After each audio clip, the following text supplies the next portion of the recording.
Today I'm making some red pea soup with beef. I wash the beef with vinegar and then rinse it with water. Add my favorite seasonings. Then I add some coconut oil and I usually brown it a little first to get out that rich flavor.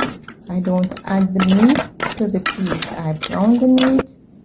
When it's brown enough, not brown, but just cook off that first water. And then after I do that, I will wash my red peas and add them. Add some water, pressure it. Here they're not done yet. Cook it until it's done.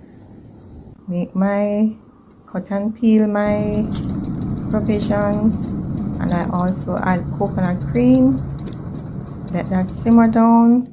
And I don't need to use any form of pack soup.